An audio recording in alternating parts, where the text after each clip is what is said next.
Presenter is Steve Crandall. Steve's presentation is on Reading Back, Looking Forward. Steve is an attorney, don't hold that against him, and an expert in digital media.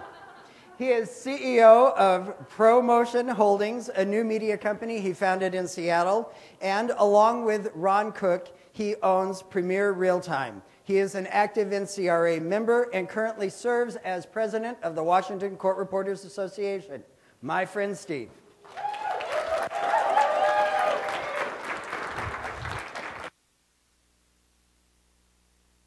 So Adam has told you that CLVSs are responsible for porn. That's part of my 5 minutes, I think, but we're really not, because we're not that interesting. He also told you that real time is the future of court reporting, but let me tell you that, in fact, the future of court reporting is what I'm going to tell you right now. We're going to look at the real history. Reporting started with the earliest of man. We always wanted to record things, whether it was our hunts and our kills and our great exploits, whatever. The problem was that we quickly discovered that everybody is not equal at this. Some folks really just don't have any talent at recording what's going on.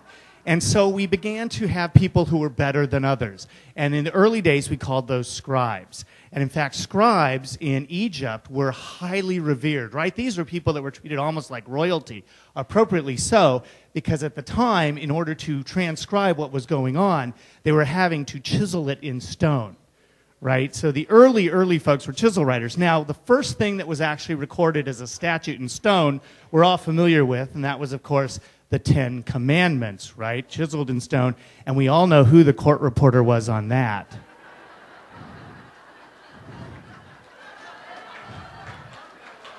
Okay, and the problem with this is that a lot of court reporters today think that they trace their lineage directly back to God. And that's not a good thing. You all are laughing too hard. So, of course, chiseling in those days, stone tablets, that's how we produced our records then. It was a little difficult. The chisel writers, though, had a very strong union. They believed that, there would be nothing that matched that. Of course, you needed a dictionary if you were chiseling things in stone. And so we had the first court reporting dictionary, the Rosetta Stone. Looks familiar, though, doesn't it? It's kind of odd if you look closely. Now, there was a problem with stone tablets, and that was that copy orders were hell. Actually, the original wasn't a lot of fun either. But so they figured out after time that maybe there was a better way for us to do this, and they came up with clay. Now, clay was great because you could still chisel into clay, but the thing is, as you were etching into the clay wasn't quite as durable. And so the chisel writers weren't really as, they really didn't appreciate the clay writers as much. They thought they were, kind of out there. And then along came papyrus, and people said, this will never last, because look at this. I mean, there's holes in the record already. Talk about dropping. Yeah, this is bad, right? I mean, it's just generally bad. And so the papyrus writers figured out the chisels didn't work well with that, so they figured you needed to have something like a pen, and they had the quill, which of course later evolved to be the pen.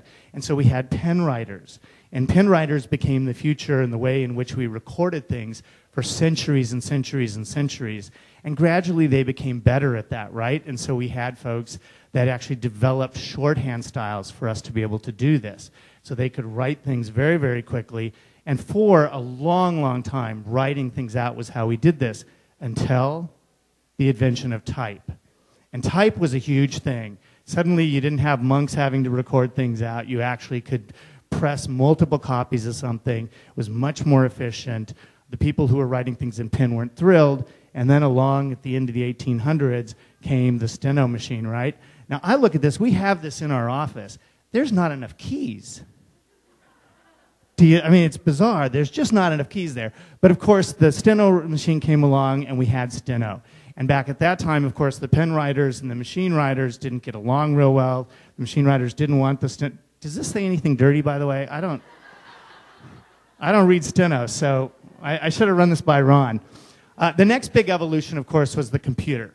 Right? So suddenly we had the microprocessor, the computer, and it changed everything. We could write, and it would be right there in real English, not the weird stuff you guys read, but stuff that lawyers can read and other people can read, and we could send it out. It'd be a real time to iPads and iPhones and all kinds of things so that people could see it. They didn't even have to be there. Now, I think that's great, but at the same time, it makes me nervous because I think that attorneys forget that there's a real person. So they think there's just some sort of mechanics going on. And of course, the other problem is that they've then tried to replicate the mechanics inside of a court reporter's head. That's a little scary, but they think they can do that, and the way they figured out that they could do that is through digital recording. And I've got to tell you, the digital audio recording is really because it is where things...